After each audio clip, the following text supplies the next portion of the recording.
Rude waiter insults woman unaware she's Keanu Reeves' mother. Where are you watching from? Let us know in the comments, and don't forget to like, share, and subscribe for more inspiring stories.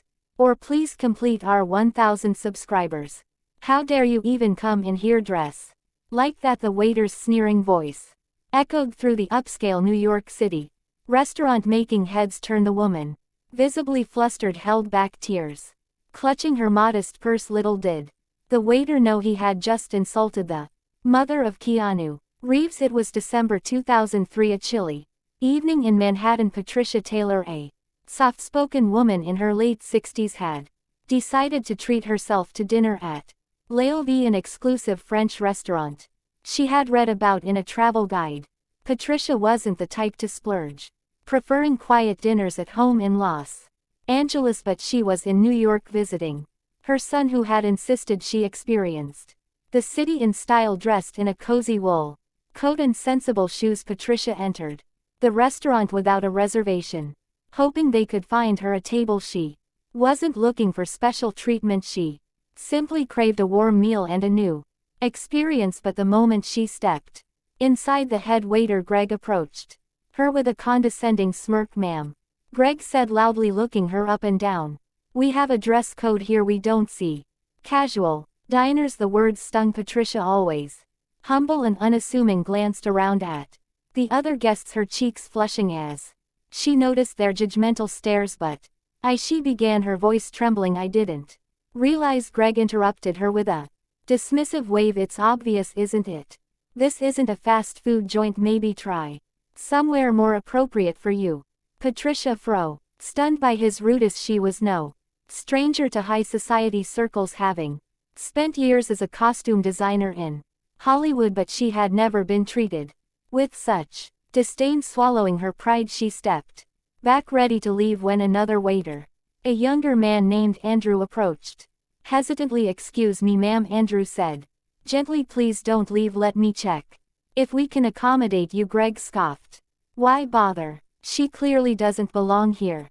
Unbeknownst to Greg, Patricia's son was none other than Keanu Reeves, the Hollywood icon known for his kindness and humility. Patricia, always careful to keep her identity private, had raised Keanu to value people for their hearts, not their status or appearance. As Patricia stood there debating whether to stay or walk out, she thought of Keanu's words to her just the night before. "Mom," he had said during their phone call, "you deserve to be treated like a queen, no matter where you are. Remember that." Summoning her courage, Patricia turned back to Greg and said, "I'll wait for a table, thank you." What happened next would be talked about for weeks. As Andrew rushed to prepare a table, Greg whispered something to a nearby server that made them both laugh. Patricia overheard the word charity case and felt her stomach churn, but she stayed rooted to the spot, refusing to let their cruelty defeat her. What none of them realized was that a man in a black leather jacket seated at the bar near the entrance had been quietly observing the entire interaction. With his long hair tucked under a beanie, he blended in with the crowd, his piercing gaze fixed on the scene unfolding before him. The man stood up, his boots clicking against the polished floor as he approached Patricia. "Mom," he said, his voice unmistakable. Patricia's eyes widened as she turned to see her son Keanu Reeves standing before her. Greg's smirk faltered as the room fell silent. Keanu Reeves gently placed a protective arm around his mother, his kind eyes scanning her face to make sure she was okay. Patricia blinked back, tears trying to regain her composure, but the hurt from the humiliation lingered in her expression. "Is this man bothering you?" Keanu asked softly, but his voice carried a quiet intensity that made Greg shift uncomfortably. Patricia shook her head. "I'm fine, Keanu. I think maybe I don't belong here after all." Keanu turned his gaze toward Greg, his jaw tightening. He wasn't the type to lash out or make a scene, but the blatant disrespect toward his mother cut deeper than any insult ever hurled at him. "She belongs wherever she wants to be," Keanu said, his tone measured but firm. Greg stammered, clearly realizing who stood before him. I didn't know. I mean, if I had known she was with someone important, I wouldn't have." "Important?"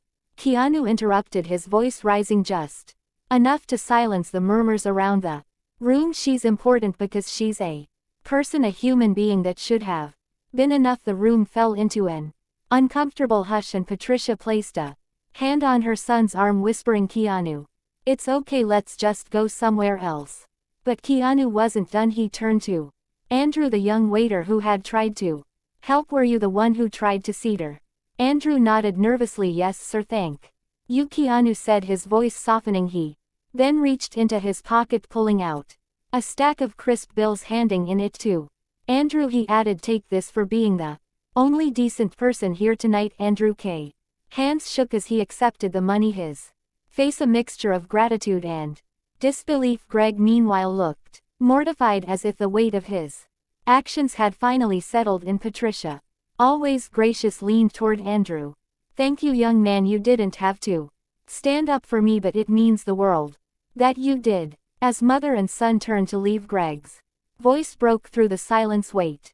Please let me make it up to you. Keanu stopped but didn't turn around. You don't need to make it up to us, he said over his shoulder. You need to think about why you treated her that way in the first place. With that, they walked out into the crisp winter air, leaving behind a restaurant full of stunned patrons. Patricia sighed, her breath visible in the cold night. Keanu, you didn't have to do all that. I wasn't expecting special treatment. It's not about special treatment, Mom, he said, looking down at her with a tenderness that brought fresh tears to her eyes. You taught me to treat everyone with kindness. I couldn't stand by and let someone disrespect you like that. As they walked down the bustling street, Patricia leaned into her son, grateful for his steady presence. You know, she said quietly, I wasn't going to say anything, but the way he looked at me, it reminded me of the struggles I had when you were young, back when we didn't have much and people judged me for how I looked or where I came from. Keanu stopped walking and turned to face her. Mom, those people didn't know your story. They didn't know how hard you worked to give us a good life. They didn't see the sacrifices you made so we could survive. Patricia's eyes welled with tears. She had spent years working multiple jobs, sewing costumes late into the night, and doing everything she could to support Keanu and his siblings. She never complained, but the scars of those struggles sometimes resurfaced in moments like this. You never forget, do you? She whispered, brushing away a tear. Never, Keanu said firmly, and I'll never let anyone make you feel less than the incredible woman you are. They continued walking in silence for a while, their bond strengthened by the night's events. But as they approached a nearby diner, Patricia paused, a small smile breaking through her sadness. Do you remember that little place we used to go to in Toronto? The one with the pancakes, she asked. Keanu grinned. Yeah, best syrup I've ever had. Want to find something like that here? Patricia nodded. Let's find somewhere simple, somewhere real. As they disappeared into the glow of the city lights, Patricia couldn't help but feel a deep warmth in her chest. The evening had started with humiliation, but it ended with a reminder of the love and respect she had spent a lifetime nurturing in her son. And for Keanu, there was no greater honor than standing up for the woman who had given him everything. They found a small diner tucked into a quiet corner of the city, the kind of place where coffee is poured without asking and the smell of grilled cheese lingers in the air. It wasn't glamorous, but it was warm and welcoming, exactly what Patricia needed after the events of the evening. A cheerful waitress with tired eyes greeted them. Take any booth you like, sweetheart, she said, her voice carrying the kind of kindness that felt like a balm for Patricia's bruised spirit. They slid into a booth by the window, and Keanu quickly shrugged off his jacket, draping it over his mother's shoulders. You're shivering, he said, his voice soft with concern. Patricia smiled weakly, pulling the jacket around her like a shield. Thank you, sweetheart, you're too good to me. Keanu leaned forward, resting his elbows on the table. Not possible, Mom, you deserve the world. As they waited for their food, Patricia's thoughts drifted back to the restaurant and the sting of the waiter's words. You know, she began hesitantly, her eyes fixed on the worn menu. It wasn't just what he said, it was how he looked at me, like I didn't belong. I've worked so hard to move past those feelings, but tonight it all came rushing back. Keanu's brow furrowed. Mom, I hate that you've ever felt that way. People can be cruel, but their opinions don't define you. You've always been stronger than they'll ever know. Patricia's voice wavered as she replied, it's just. Sometimes I still feel like that young single mother struggling to make ends meet, like I have to prove I'm worth something. Keanu reached across the table, taking her hands in his. Mom, listen to me. You're worth everything. You gave up your dreams so I could chase mine. You worked late nights and early mornings. You believed in me when no one else did. If anyone dares to look down on you, it says more about them than it ever could about you. Tears welled in Patricia's eyes, but she didn't wipe them away. Instead, she let them fall, each one carrying years of buried pain. You always make me feel so seen, Keanu, she said, her voice barely above a whisper. It's like you've never forgotten where we came from. I couldn't forget even if I tried, Keanu said, his own eyes glistening now. Every role I've taken, every red carpet I've walked, every moment of my so-called success, I carry you with me. I wouldn't be here without you. The waitress returned with their food, a plate of pancakes for Patricia and a grilled cheese sandwich for Keanu. Here you go, darlings, she said with a warm smile. Hope this makes your night a little brighter. Patricia nodded, her voice too choked with emotion to respond. Keanu gave the waitress a grateful smile, then turned back to his mother. Do you remember how you used to sew costumes for me when I wanted to act out movie scenes in the living room? Keanu asked, his voice light with nostalgia. Patricia laughed softly, the sound breaking through the heaviness in the air. Of course I do. You always insisted on being the hero. You were the real hero, Keanu said, his tone serious again. You made magic out of nothing. You made me believe in possibilities even when the world seemed stacked against us. Patricia's hand trembled as she picked up her fork. I didn't do anything extraordinary, Keanu.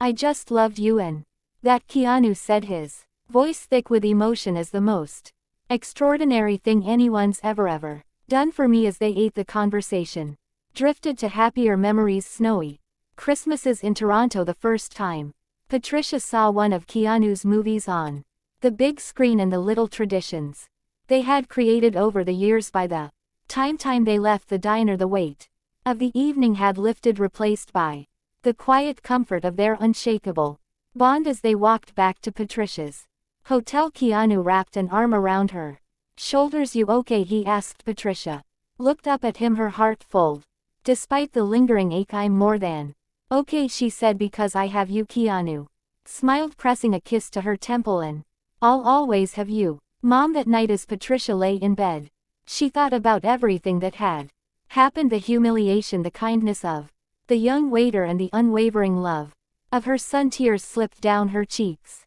again, but this time they weren't tears of sadness. They were tears of gratitude for a life that, despite its hardships, had given her a son who truly understood the meaning of love. And somewhere in the city, Keanu sat by his window, gazing out at the stars, silently thanking the woman who had been his guiding light through every storm.